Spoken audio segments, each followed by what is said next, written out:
let's say you're swinging and banging that thing and you get lost. Send help.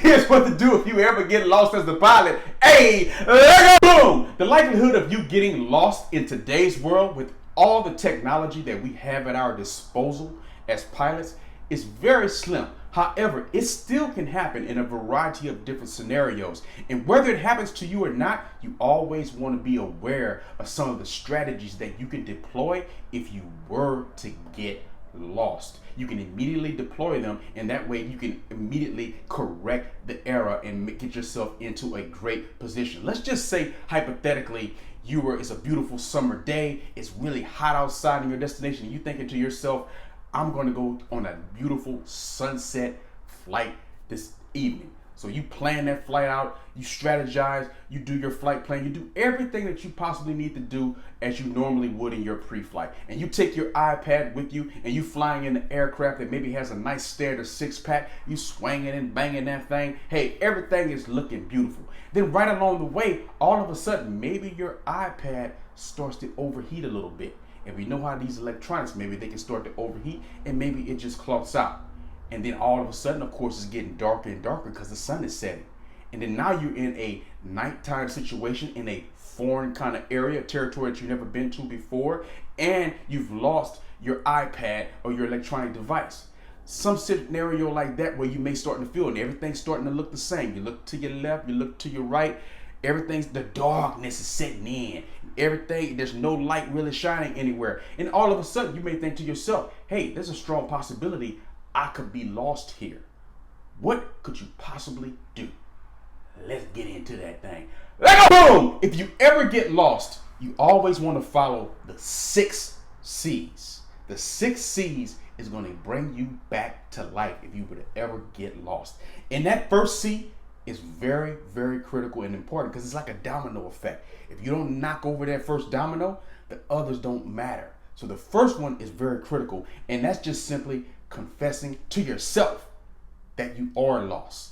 A lot of times, particularly as pilots, particularly just as navigators, as conquerors, we go out there and we want to conquer the world and declare things. And when you're getting lost and you actually don't know where you are, it may take a while mentally for you to actually accept that. But the quicker that you accept that and confess that to yourself, the better off you're going to be. Because the longer you play around, remember, you only have a limited amount of resources. You can't fly around forever. You don't have unlimited fuel and unlimited everything else. So you need to confess this as soon as possible so you can conserve some of your resources and be able to get yourself back to safety. So the most important domino in the very beginning is just confessing to yourself. Like, hey, it's got night out here at foreign territory. Everything's starting to look the same. I've lost my electronic device. I think that I'm lost here. How can I get back to safety? That's number one. Number two, you want to climb. Remember, in any kind of aviation situation, altitude is your lifeline. If anything were to ever go wrong with you or the crew or your passengers or aircraft or anything in general, the higher you are up, the more altitude you have to fix things before, of course, touching down on the ground. So you want to climb. Do a nice conservative climb and try to get some altitude up under you so that way you can kind of not only just conserve and have altitude above you to buy yourself some time, but you can also see the terrain and see things better from up high. And it also will keep you away from any kind of obstacles that you may be down if you're down at a lower altitude. So you can get above maybe any of those mountains or power lines, wherever you may be dealing with, or towers or anything like that, that you're climbing and getting above that so you can have a better visual as to what's going on. So confessing and immediately climbing, very, very important. Hey, numero 3 on the list of the 6 C's, you want to conserve. Remember, we just talked about you have unlimited fuel and unlimited resources in general. You don't want to be wasting your resources flying around full rich and everything like that. So once you've climbed and you've gotten a nice altitude and you're getting that good visual, lean out that mixture. Just like you were, conserve that energy, conserve that gas, make sure everything is in a good place because you don't know how long you can be lost. Maybe you will only be lost for a couple minutes, or maybe you're lost for 20 minutes or 15 minutes or 10 minutes. You don't know. So you want to conserve as much of your resources as possible.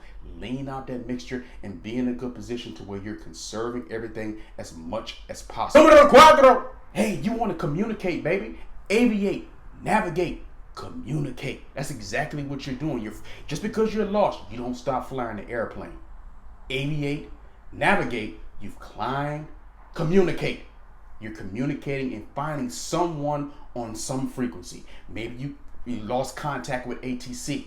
You can always type in your emergency frequency. Someone somewhere. The flight service station. If you want a review about the flight service station and how to find that frequency on your sectional chart, there's a video on this page talking exactly about that. Link at the end of this video. Where them links be at? So you want to find someone to talk to. Someone to help you and let them understand the situation and confess exactly what's going on, that you are lost, so therefore they can try their best to assist you. Boom! Numero cinco. Of course, always you want to comply with whatever they're telling you. If you've been given instructions over those radios after you've already communicated with someone and made contact with someone and they're trying to help guide you back, obviously you want to comply with that. You are lost, so look for that guidance from whoever you're communicating with to get you back to safety. That's very important. And something that you can implement before, while you're doing this, while you're trying to find someone, while you're communicating, before you start complying to what they're saying, while you're just climbing and conserving, you may want to implement something like the circle technique, where instead of you just flying all over the place because you already are lost and maybe you're getting further and further away from your destination or any kind of safety area. I give you a scenario. Let's use that same scenario. You were out checking out a sunset. Boom! It's sunsetting. We out here. And then the nightfall has set in and it's getting darker and darker and everything's starting to look the same. And you're in this foreign area and you've declared that you're lost. Instead of you just continuing to fly a certain heading and just kind of navigating around, let's just say maybe you're near the ocean. You could be going further and further and further out into the ocean and away from land and not even realizing it because everything is looking all dark and it's looking like the abyss there. But if you were to just climb up and maybe just circle around in that same general area, just doing a nice, you don't have to do anything drastic, anything aggressive, just a nice circle in that same general area, you know you're not navigating away from anything and say maybe moving away from safety. You're kind of staying in the area while you're looking at the terrain, seeing can you get your boundaries, seeing can you find anything that looks familiar right there. So that nice circle technique, after you've already climbed, while you're trying to communicate and you're trying to find somebody on these radios that you can comply with, using that circle technique can be very beneficial to you because you know that you're remaining basically stationary until you can find your boundaries instead of just navigating into darkness or navigating into somewhere and becoming even further and more lost instead of getting found. Boom! And these are the 6 C's that you can follow if you ever get lost as a pilot. Don't forget to like this video, comment on this video, share this video, and subscribe to this channel. I am Donovan Batiste. Hey, and this is Leadership Mindset, a place where you can come for free and fun videos about everything that you need to know for you to become a pilot. Because I want you to feel what pilots all over the world feel when we swinging and banging that thing. Hang on. Subscribe to this channel.